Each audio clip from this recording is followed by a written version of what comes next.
जय हिंद मेरे प्यारे विद्यार्थियों।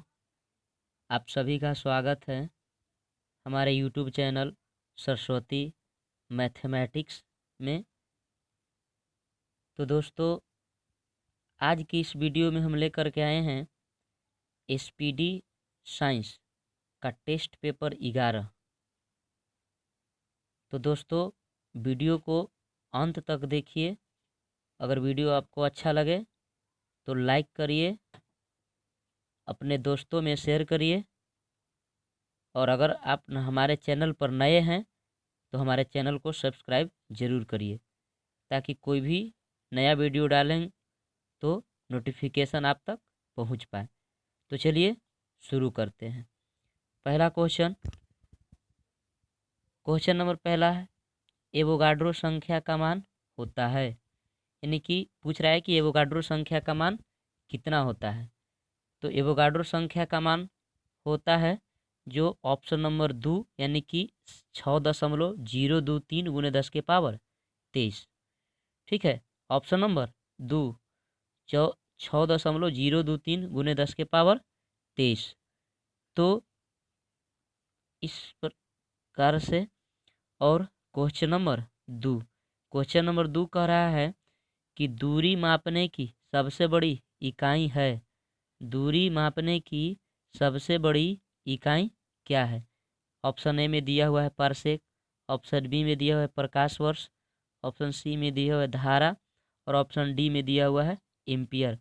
तो दोस्तों, इसका सही आंसर हो जाएगा ऑप्शन नंबर ए, यानी कि प्रकाश वर्ष। तो चलिए अब चलते हैं नेक्स्ट क्वेश्चन की ओर। क्वेश्चन नंबर 3 कह रहा है, क्वेश्चन नंबर 3 है, एक प्रकाश वर्ष बराबर होता है। यानी कि एक प्रकाश वर्ष बराबर है।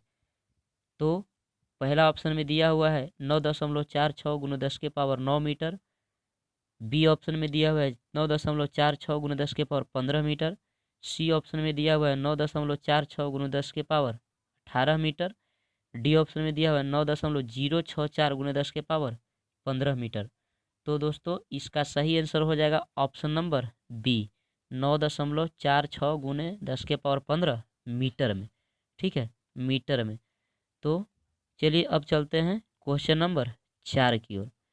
क्वेश्चन नंबर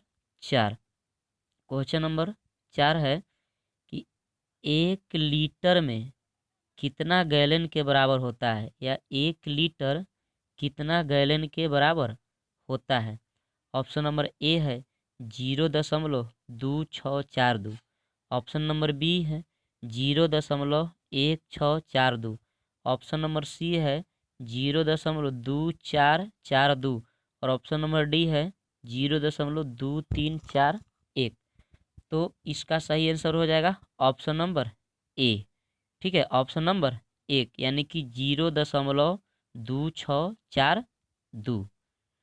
चलिए अब चलते हैं नेक्स्ट क्वेश्चन नंबर 5।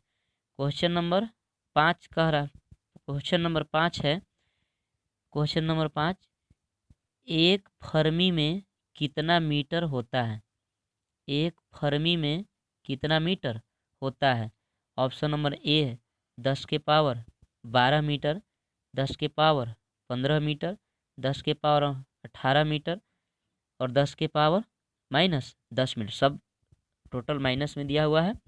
तो इसका एग्जैक्ट आंसर हो जाएगा जो होगा ऑप्शन नंबर बी, यानी कि 10 के पावर -15 मीटर, 10 के पावर -15 मीटर। तो इस प्रकार से जो है सो आप हमारे वीडियो पर लगातार बने रहिए। चलिए क्वेश्चन नंबर 6 में कह रहा है, लॉगरिथम के आविष्कारक हैं। लॉगरिथम के आविष्कारक हैं। ऑप्शन नंबर ए में दिया हुआ है Richard Day, option number B में दिया हुआ है वाल्टर, ऑप्शन नंबर सी में दिया हुआ है जॉन नेपियर, और ऑप्शन नंबर 4 में दिया हुआ है ब्राउन सा। तो इसका सही आंसर हो जाएगा option number C, John Napier. ठीक है, option number C, John Napier. तो इस प्रकार से 6 क्वेश्चन का सॉल्यूशन हमने देखा। अब चलेंगे नेक्स्ट क्वेश्चन नंबर 7 पर। तो क्वेश्चन नंबर 7 आपके सामने स्क्रीन पर ला रहे हैं। क्वेश्चन नंबर 7 में पूछ रहा है कि क्वांटम सिद्धांत के प्रतिपादक हैं।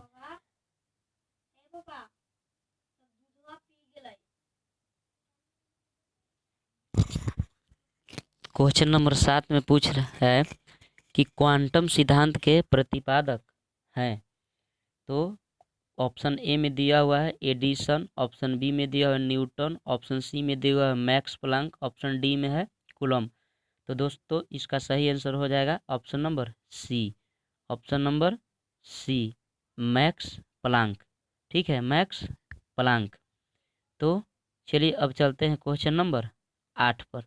तो क्वेश्चन नंबर 8 कह रहा है कि वायुमंडल की आर्द्रता को मापने वाला यंत्र है। यानी कि वायुमंडल की आर्द्रता जो है सो किससे मापा जाता है। तो ऑप्शन नंबर ए में दिया हुआ हाइड्रोमीटर, ऑप्शन नंबर बी में दिया हुआ है हाइग्रोमीटर, ऑप्शन नंबर सी में दिया हुआ है हाइड्रोफोन और ऑप्शन नंबर डी में दिया हुआ है मेगाफोन। तो इसका सही आंसर होगा जो ऑप्शन नंबर बी, यानी कि हाइग्रोमीटर। ठीक है, हाइग्रोमीटर कि वायुमंडल की आर्द्रता को मापने वाला यंत्र क्या है, तो किससे मापते हैं, हाइग्रोमीटर से। तो चलिए चलते हैं क्वेश्चन नंबर 9 की ओर। क्वेश्चन नंबर 9, क्वेश्चन नंबर 9 है एक एंगस्ट्रम मात्रक बराबर होता है, यानी कि एक एंगस्ट्रम किसके बराबर होगा। ऑप्शन नंबर ए में दिया है 10⁻⁻10 मीटर, 10⁻⁻8 मीटर, 10⁻⁻8 सेंटीमीटर, 10⁻⁻10 सेंटीमीटर। तो इसका सही आंसर हो जाएगा ऑप्शन नंबर 1, यानी कि 10⁻⁻10। ठीक है, 10⁻⁻10 मीटर में। तो चलिए अब चलते हैं क्वेश्चन नंबर 10 की ओर। क्वेश्चन नंबर 10 में कह रहा है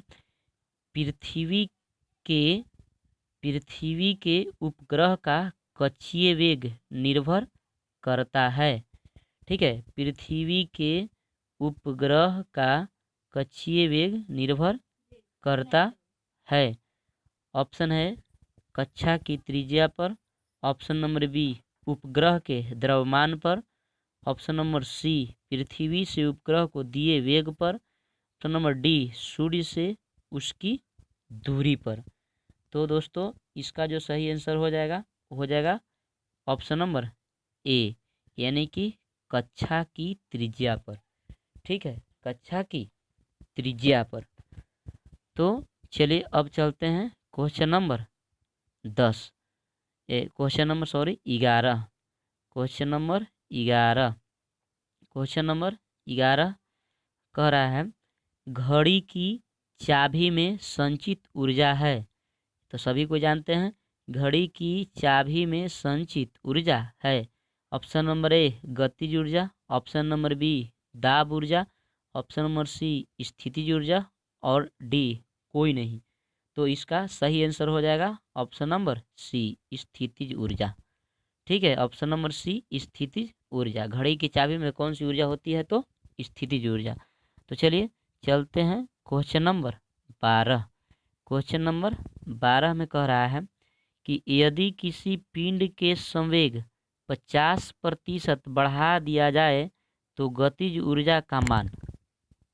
ऑप्शन दिया हुआ है उसके आगे, कह रहा है कि यदि किसी पिंड के संवेग 50% बढ़ा दिया जाए तो गतिज ऊर्जा का मान। ऑप्शन नंबर ए में दिया 50% बढ़ जाएगा, ऑप्शन नंबर बी में दिया है 50% घट जाएगा, ऑप्शन नंबर सी में दिया हुआ 125% बढ़ जाएगा और ऑप्शन डी में दिया हुआ 125% घट जाएगा। ठीक है, तो इसका एग्जैक्ट आंसर होगा जो ऑप्शन नंबर सी 125% बढ़ जाएगा। ठीक है, ऑप्शन नंबर सी 125% बढ़ जाएगा। तो चलिए चलते हैं क्वेश्चन नंबर 13। क्वेश्चन नंबर 13 आपके सामने स्क्रीन पर ला रहे हैं। क्वेश्चन नंबर 13 में कह रहा है कि अनुदैर्ध्य तरंग उत्पन्न हो सकती है। अनुदैर्ध्य तरंग उत्पन्न हो सकती है। ऑप्शन ए में दिया हुआ है सभी माध्यम में, ऑप्शन बी में दिया हुआ है ठोस में, सी में दिया हुआ है द्रव में, और डी में दिया हुआ है गैस में। तो दोस्तों इसका सही आंसर हो जाएगा ऑप्शन नंबर ए, सभी माध्यम में। ठीक है, यानी कि अनुदैर्ध्य तरंग उत्पन्न किए जा सकते हैं ठोस में भी, द्रव में भी और गैस में भी। चलिए अब चलते हैं क्वेश्चन नंबर 14। क्वेश्चन नंबर 14 में पूछ रहा है, कह रहा है कि किसी माध्यम में अनुप्रस्थ तरंग उत्पन्न नहीं हो सकती, यानी कि किस माध्यम में अनुप्रस्थ तरंग उत्पन्न नहीं हो सकती। ऑप्शन नंबर ए में दिया हुआ है पानी, बी में दिया हुआ है लोहा, सी में दिया हुआ है हवा, और डी में दिया हुआ है पारा। तो इसका सही आंसर हो जाएगा option number C, option number C, हवा में। यानी कि अनुप्रस्थ तरंगे जो है सो उत्पन्न नहीं किया जा सकता किसमें, हवा में। बाकी जो है सो पानी में, लोहा में, पारा में उत्पन्न किया जा सकता है। तो चलिए अब चलते हैं क्वेश्चन नंबर 15। क्वेश्चन नंबर 15 आपके सामने स्क्रीन पर है। क्वेश्चन नंबर 15 में कह रहा है, प्रतिबल और विकृति का अनुपात क्या कहलाता है।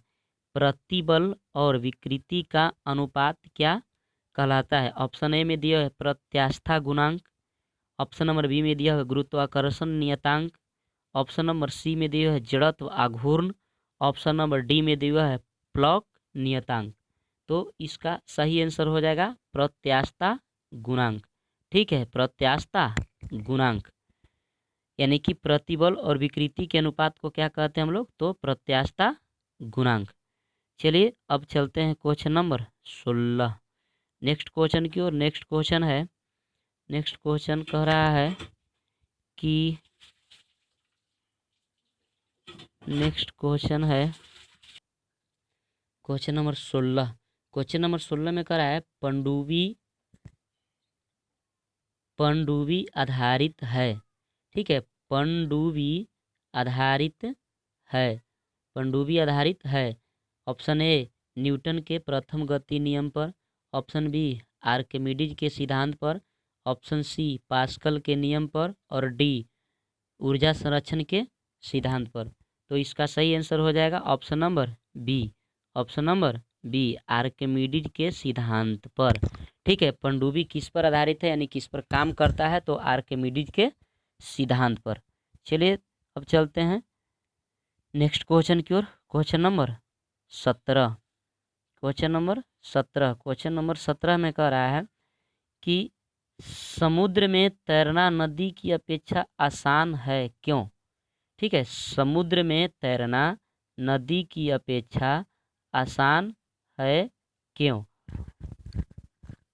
ऑप्शन नंबर ए में दिया हुआ है, ऑप्शन नंबर ए में दिया है समुद्र गहरा होता है, ऑप्शन बी में दिया हुआ है समुद्र काफ़ी दूर तक फैला रहता है, ऑप्शन सी में दिया हुआ है समुद्र में ज्वार भाटा आता है, और ऑप्शन डी में दिया हुआ है समुद्र के पानी का घनत्व नदी के पानी के घनत्व से अधिक होता है।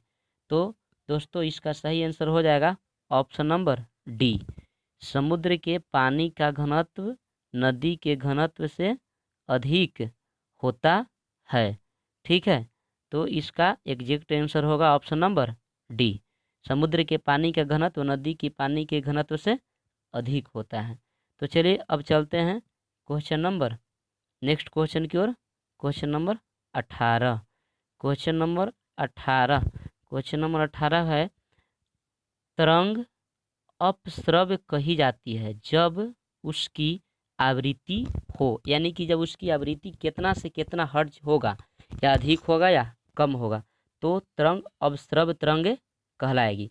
ऑप्शन ए में दिया हुआ है 20 हर्ट्ज से 20,000 हर्ट्ज के बीच, ऑप्शन बी में दिया हुआ है 20 हर्ट्ज से अधिक, ऑप्शन सी में दिया हुआ है 20,000 हर्ट्ज से अधिक, और ऑप्शन डी में दिया हुआ है 20 हर्ट्ज से कम।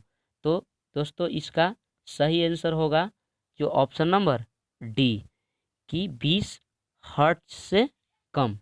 ठीक है, तरंग अपस्रव तरंगे कहलाएगी जब 20 हर्ट्ज से कम रहेगी तब। ठीक है, तो चलिए नेक्स्ट क्वेश्चन की ओर। क्वेश्चन नंबर 19, क्वेश्चन नंबर 19 में कह रहा है, क्वेश्चन नंबर 19, यदि तरंग की लंबाई का मान आधा कर दिया जाए तो ध्वनि का वेग। ऑप्शन दिया हुआ है, फिर से एक और क्वेश्चन, यदि तरंग की लंबाई का मान आधा कर दिया जाए तो ध्वनि का वेग। ऑप्शन ए में दिया हुआ है आधा हो जाएगा, ऑप्शन बी में दिया हुआ है दोगुना हो जाएगा, ऑप्शन सी में दिया हुआ है अपरिवर्तित रहेगा, और ऑप्शन 4 में दिया हुआ है 4 गुना हो जाएगा। तो इसका एग्जैक्ट आंसर होगा, इसका जो सही आंसर होगा वो होगा ऑप्शन नंबर ए, यानी कि आधा हो जाएगा। ठीक है, आधा हो जाएगा। तो ये था क्वेश्चन नंबर 19। तो चलिए अब चलते हैं क्वेश्चन नंबर 20 की ओर। नेक्स्ट क्वेश्चन, क्वेश्चन नंबर 20 कह रहा है कि ध्वनि तरंगे हैं, ध्वनि तरंगे हैं।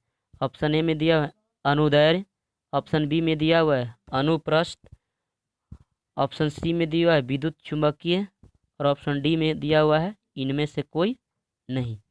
तो इसका सही आंसर होगा ऑप्शन नंबर ए अनुदैर्घ्य। ठीक है, अनुदैर्घ्य। तो इसका सही, तो सही क्वेश्चन नंबर जो 20 है जो कह रहा है कि ध्वनि तरंगे हैं तो कैसी, अनुदैर्घ्य। ठीक है, अनुदैर्घ्य, ऑप्शन नंबर ए। चलिए अब चलते हैं नेक्स्ट क्वेश्चन की ओर। Question number 21। क्वेश्चन नंबर 21 है कि गोलीय दर्पण की फोकस दूरी उसकी वक्रता त्रिज्या की होती है। ठीक है, गोलीय दर्पण की फोकस दूरी उसकी वक्रता त्रिज्या की होती है। ऑप्शन ए में दिया हुआ है आधी, ऑप्शन बी में दिया हुआ है दोगुना, ऑप्शन सी में दिया हुआ है तिगुनी, ऑप्शन डी में दिया हुआ है चौथाई। तो इसका सही आंसर हो जाएगा ऑप्शन नंबर ए, यानी कि आधी। ठीक है, गोलीय दर्पण की फोकस दूरी उसकी वक्रता त्रिज्या की आधी होती है। ठीक है, आधी होती है। तो अब चलिए क्वेश्चन नंबर 21 नेक्स्ट क्वेश्चन की ओर।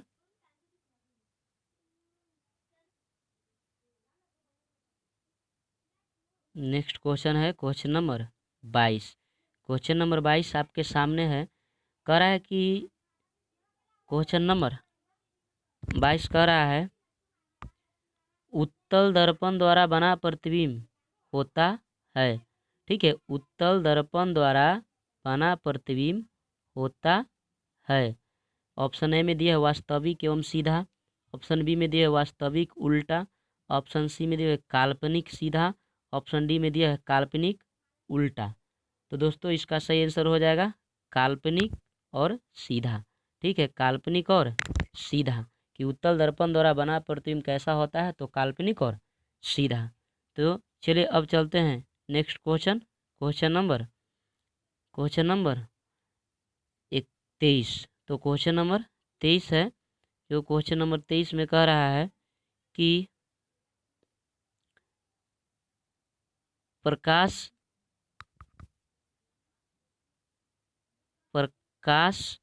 तरंग उदाहरण है।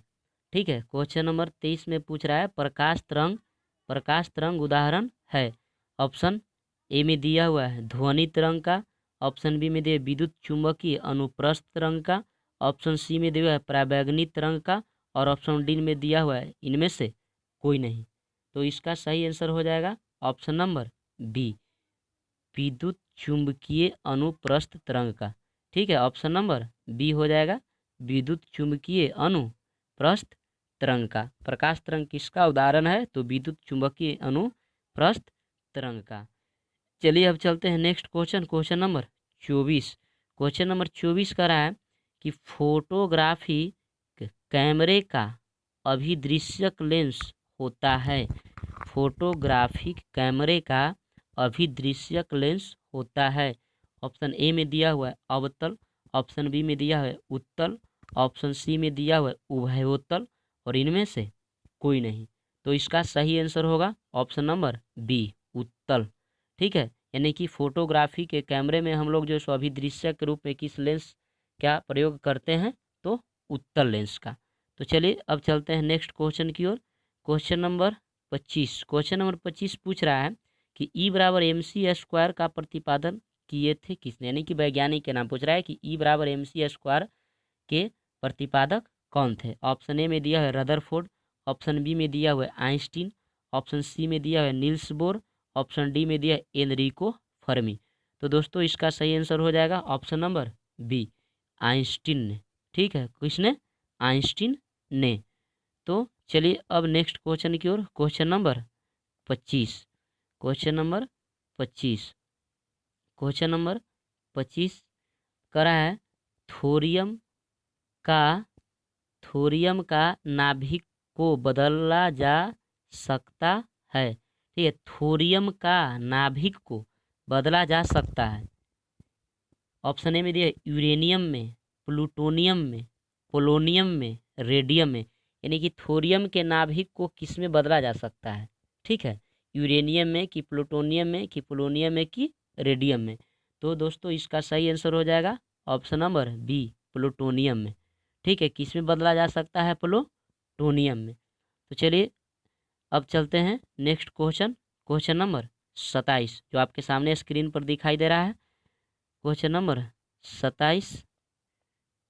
तो क्वेश्चन नंबर 27 करा है फ्यूज के पदार्थ का होना चाहिए, यानी कि फ्यूज के पदार्थ का होना, यानी कि फ्यूज का जो पदार्थ, फ्यूज जो बना होता है उसका पदार्थ का मतलब कैसा होना चाहिए, ऑप्शन के हिसाब से दिया हुआ है।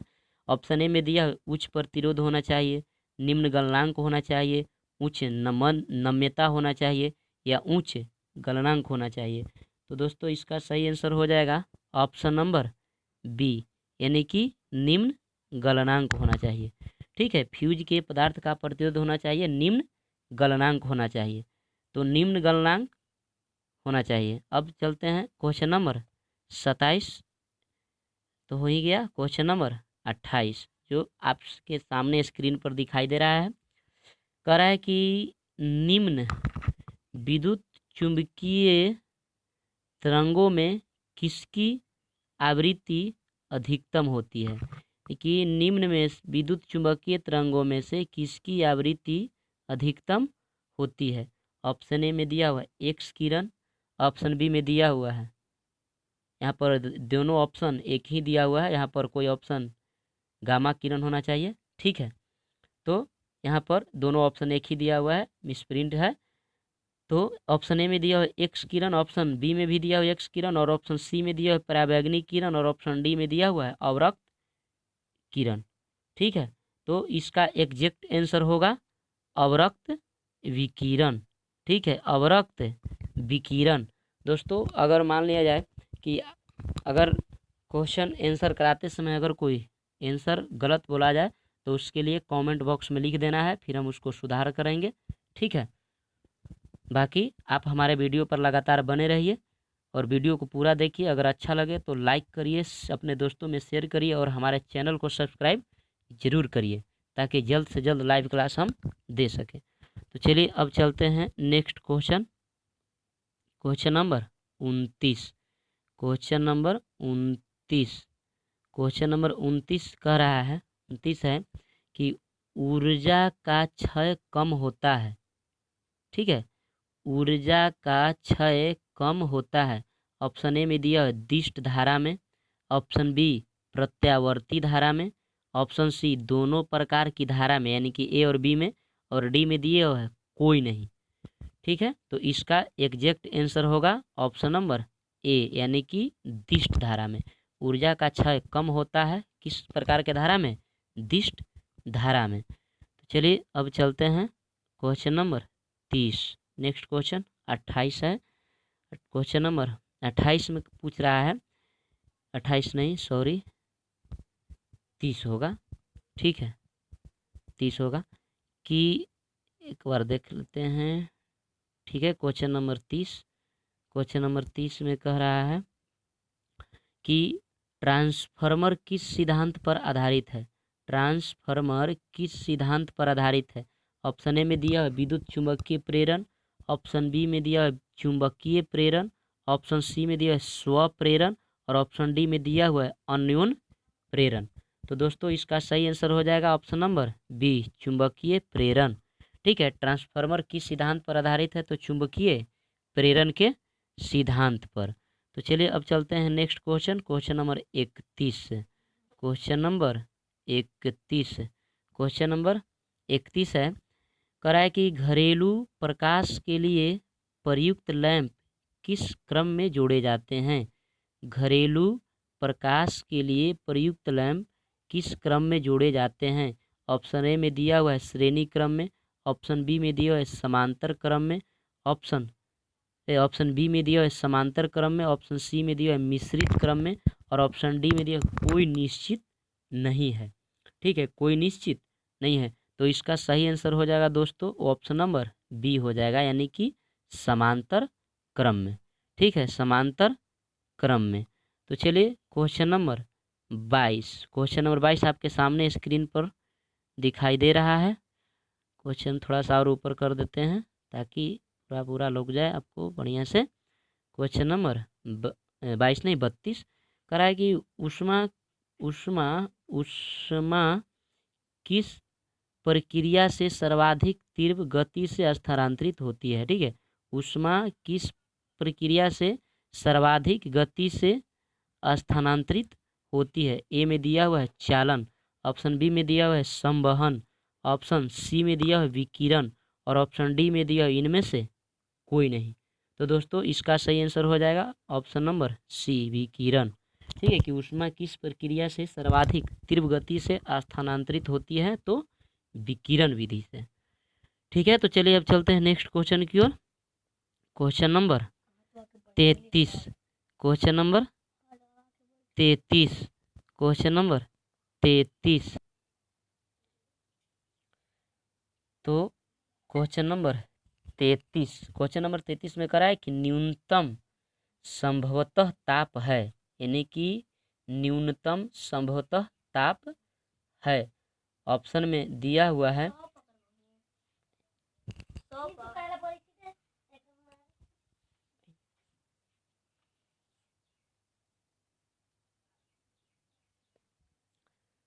क्वेश्चन नंबर 33 नेक्स्ट क्वेश्चन करा है कि न्यूनतम संभवतः ताप है।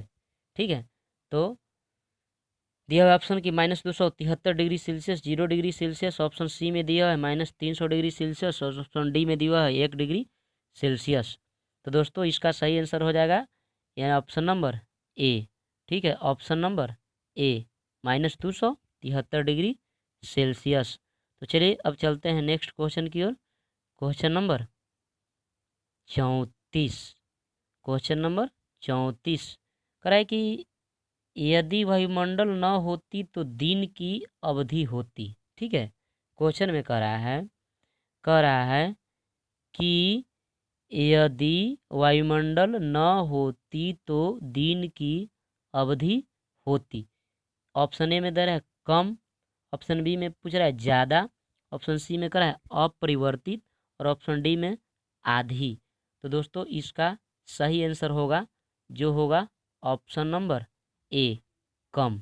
ठीक है, कि यदि वायुमंडल न होती तो दिन की अवधि क्या होती, समय अवधि कम होती। ठीक है, तो चलिए अब चलते हैं नेक्स्ट क्वेश्चन की ओर। नेक्स्ट क्वेश्चन, क्वेश्चन नंबर 35 कह रहा है, क्वेश्चन नंबर 35, सूर्य ग्रहण के समय सूर्य का कौन सा भाग दिखाई देता है। ठीक है, सूर्य ग्रहण के समय सूर्य का कौन सा भाग दिखाई देता है। ऑप्शन ए में दिया है वर्णमंडल, ऑप्शन बी में दिया है कोरोना जिसे कीट भी कहते हैं, ऑप्शन सी में दिया है प्रभात मंडल, और डी में दिया है कोई भाग नहीं। ठीक है, कोई भाग नहीं। तो दोस्तों इसका सही आंसर हो जाएगा किरीट या कोरोना। ठीक है, किरीट या कोरोना। तो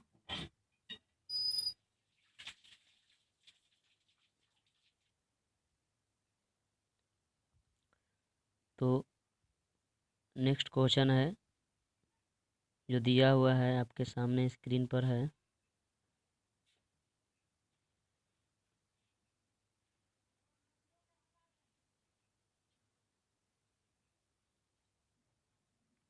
क्वेश्चन नंबर 36 कह रहा है कि सूर्य के प्रकाश का आंतरिक परावर्तन हो सकता है यदि। ऑप्शन ए में दिया है वायु से कांच में जाए, ऑप्शन बी में दिया वायु से जल में जाए, ऑप्शन सी में दिया हुआ है कांच से वायु में जाए, ऑप्शन डी में दिया हुआ है जल से वायु में जाए।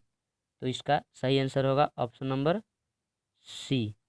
ठीक है, option number C, option number C. तो दोस्तों इस प्रकार से SPD साइंस का टेस्ट पेपर 11 हम लोग आज क्लियर किए हैं। दोस्तों अगर वीडियो अच्छा लगे तो लाइक करिए और कमेंट करिए और अपने दोस्तों में शेयर करिए और हमारे चैनल को सब्सक्राइब करिए और दोस्तों को भी सब्सक्राइब करने के लिए कहिए, ताकि जल्द से जल्द हम जो है सो लाइव क्लास जो है सो आपको दे पाएँ। ठीक है, तो धन्यवाद।